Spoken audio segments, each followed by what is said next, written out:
These are Fox exclusive images from Bucha, Ukraine. The city was pummeled by Russian airstrikes and terrorized by the Kremlin's troops while Putin's forces occupied some of the Kyiv region. Now there are reports Vladimir Putin has turned to a new war commander, General Alexander Dvornikov, a general with a record of brutality against civilians in Syria and other conflicts. Millions of Ukrainians have fled their country, but millions more still remain and are now bracing for ramped-up attacks from Russian forces as they shift their focus to eastern parts of the war-torn country. Welcome to Fox News Live. I'm Mike Emanuel. This as Ukrainian President Zelenskyy calls for an immediate and complete embargo on Russian oil.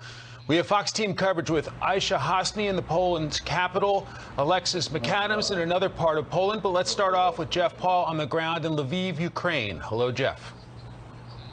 Yeah, Mike, people continue to board trains, pack into buses or cars, however they can manage to escape and head west to safer situations like where we're at here in Lviv, Ukraine. They've been long warned of increased fighting in the east as Russia appears to be shifting its focus on this war. Now, new images that they're getting to us from Maxar Technologies appear to show a large convoy from the Russian military that's about 9 or 8 miles long. Those vehicles are now traveling through the Donbass. Officials believe they are heading further south to Kherson. But the intensified focus in the eastern regions like Kharkiv, Luhansk, and Donetsk is already being felt.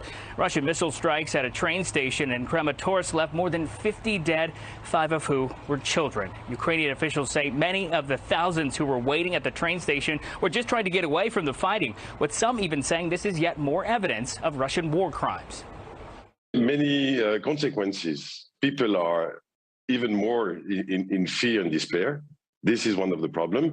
They do not dare to take the train anymore. This is becoming really difficult. And we see them moving more and more and taking the private cars and moving by roads. Now, as Ukrainian forces prepare for this new phase of the war, Ukrainian President Volodymyr Zelenskyy welcomed a visit from UK Prime Minister Boris Johnson. The two walked the streets of Kyiv as they discussed new military and financial aid. We're also learning about 9 humanitarian corridors that were agreed to today. But as we've seen in the past, whether or not people are actually allowed to escape their situations to safer cities, only time will tell. Mike? Jeff, I'm wondering what the mood is like of Ukrainians near where you are, what you've encountered from them, how they're holding up as this brutal fight continues on. Mike, I think this was a rough week. You know, we saw these horrific images in the town of Bucha as Russian forces left there, and they continue to uncover more horrific images left over by Russian forces. And then you had this strike late this last week on Friday involving a train station where people who were just trying to get out, around 4,000 people who were there. So I think each day they wake up and they just wonder what the day will bring them. Mike? And now you've reported on the 9 evacuation corridors. The question will be whether the Russians actually honor those, right? Yeah, and we've seen this with Mariupol. There have been some loose agreements to allow aid to come in and for people to get out. But then you hear stories from people involved in agencies like the Red Cross when they try to get close. We've heard reports of those buses being shelled and people not being allowed to get out. So truly, we will have to wait and see if, in fact, people are allowed to get out to safer parts of this country. Jeff Paul starting us off live from Lviv. Jeff, many thanks. As millions of Ukrainian refugees find their way to Poland, American lawmakers are visiting the country to signal their support. Our congressional correspondent Aisha Hasny is live in Warsaw, Poland with the latest. Hi, Aisha. Hi, Mike. Well, for the first time during this war, House Minority Leader Kevin McCarthy came to Poland, and he came with a bipartisan delegation along with him. Those lawmakers were able to meet with the Polish Prime Minister and also the Secretary of Defense here in the capital city of Warsaw. And then they were able to go to the Poland-Ukraine border where they met with the 82nd Airborne. While at the border, they were also able to get an assessment of the massive refugee crisis, all the people that are pouring in across the border. And, you know, Congress has been approving billions of dollars in aid. I'm told lawmakers really wanted to get a sense of the needs of both Poland and Ukraine firsthand. Leader McCarthy told me he believes Russia is committing genocide in Ukraine and that the damage Russia has done in places like Bucha is not something anyone can ever forget. Meanwhile, House Foreign Affairs ranking member Michael McCall spoke with me exclusively about his discussions with Polish leaders, and I asked him if anyone truly thinks negotiations with Russia are even tenable anymore after the atrocities we have witnessed in Bucha and eastern Ukraine. What Putin has done is made it very, very difficult. Bucha, where you had just these monsters killing children, raping their children, the bombing of the maternal hospital, the bombing of the building had children on top, you could see from a satellite. And then these mobile crematoriums are really eerily sick. And it reminds a lot of people here of 1939. So what we're watching here, Mike, is this shift now. McCall says the narrative has really changed amongst world leaders who now believe Ukraine can win this war if it gets the weapons that it needs. Mike, though, the question is, when exactly might that happen? What does that timeline look like? I asked Leader McCarthy how long he thought the war might drag on, and he told me from his assessment, from everything he's heard on the ground, it sounds like this could go on for months, if not even longer. Mike? Aisha Hasni live in Warsaw. Aisha, thanks very much. More than half of the children in Ukraine have been displaced since the start of the war, according to the United Nations. Some U.S. aid groups are rushing to evacuate orphaned children out of eastern Ukraine as the Russians ramp up their attacks. Alexis McAdams is in Poland, just about an hour away from Ukraine. Hello, Alexis. Mike, good afternoon. That's right. And thousands of Ukrainian kids have been left without their parents because Russia's attacks on Ukraine, as they continue, they're killing innocent civilians, turning families into targets. You saw what happened at that rail station as people tried to evacuate. We've seen horrendous and horrific images out of Bucha and Mariupol. That left kids without their parents, without any family to turn to in the middle of a war zone, which is just another very difficult image. Take a look on your screen. This is video of those orphan children from one of the humanitarian aid groups who's trying to help them get out of Ukraine right now at this rail station. They're waiting to board those trains to evacuate from their war-torn country that used to be their safe home. Now, many lost their moms and their dads during this Russian invasion. Some were killed by Russian troops. Others died after they were left without food, water, or medical care for weeks. These kids were left on their own in a war zone, not sure where to turn. Now, American organizations, with the help of military veterans, are organizing safe passages for those young children. The Aerial Recovery Unit and Global Empowerment Mission going into those war zones to help those kids. Back out here in Poland, I can tell you that human trafficking has been a major concern, Mike. So they're trying to get these poor kids out who don't have family members. And then when they arrived here in Poland, these humanitarian aid groups told us there was this big issue because these people were trying to pick up these children, acting like they were going to help them, and that wasn't the case. So now they've had an issue with that, and they're trying to keep those kids in Western Ukraine and some of those safe havens there. Listen. The atrocity that happens a lot in disaster zones, again, man-made or natural. And so it's really important to make sure the process of moving them doesn't make these kids end up in a double disaster, or they just lost everything. They've been living in terror, they've experienced trauma, and now they're trafficked. Like, we can't have that happening.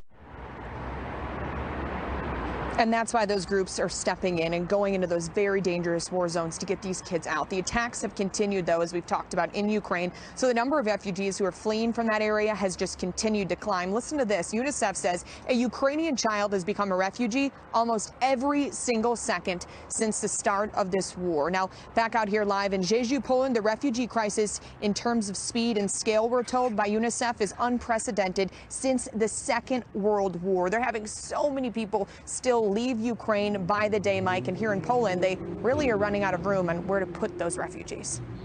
I've got to say, looking at those sweet angelic faces, I bet you there are lots of American families right now who are having a conversation about how do we adopt one of those children. I don't want to jump the gun too fast, but boy, your heart aches for those kids. Definitely. Yeah. I mean, these kids have nowhere to go. I mean, if the situation wasn't already so difficult for them, they're losing their parents, they're losing their families, they're losing their homes. And now they're like, where are we going? And they're staying with other families. And that's why these American organizations are hoping that people watching at home will step in and help. Mike. Alexis McAdams, thank you so much. Which we are getting every day. Yesterday, 14-year-old girl was raped by 5 occupiers. She's pregnant now. 11-year-old boy was raped in front of his mother. She was tied to a chair to watch. A group of Ukrainian activists in Washington to ask the Biden administration and Congress for more military aid and to get tougher on Vladimir Putin. Joining me now, Daria Kaleniuk, co-founder and executive director at Ukraine's Anti-Corruption Action Center. Daria, welcome.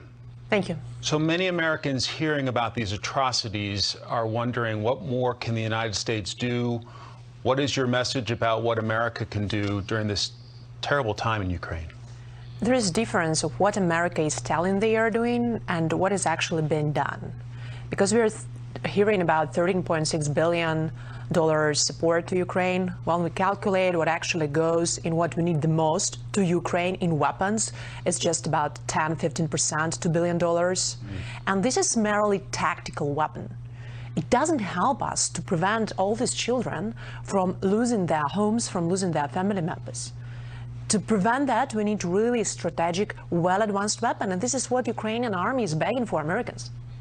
What should the American people know more about what's going on there? What more should the American people hear about the situation in Ukraine? Well, first of all, we see Boris Johnson in Kyiv, we see members of European Parliament in Kyiv, but we see American congressmen in Rzeszów in Poland. And I think the first thing, this has to be fixed. We feel abandonment, and we feel that America has been afraid. We talked to congressmen this all week, and we asked why you are not coming to Ukraine. And that they told, well, we are not being allowed by State Department, but you are actually free people. If Fox News journalists can come to Ukraine, it means that congressmen can come to Ukraine. Come to Ukraine first and talk to people and see what's going on. Talk to our chief command and ask them directly what's going on, whether we are receiving what we are requesting. What I'm hearing from our people on the ground, we are not receiving advanced weapon because some people here think that we are not able to operate it, but we are. This is personal for you. Your husband is still in Ukraine. Your children are in a safe place. What's the personal impact? Personal impact? Well, I'm Ukrainian. It's my country. I was an anti-corruption activist before war. Now I can't do this anymore. I don't need anti-corruption if there is no country. And if thousands of people every day are either tortured or kidnapped or raped, and everything is now being destroyed, we have to stop that. And I feel betrayal from America, because we are now protecting our democracy with blood. And we are begging for a weapon. We know what we need, advanced weapon, not just this Soviet junk, which is now been given to Ukraine. And I feel unfairness when Bulgaria, for example, is getting F-16s.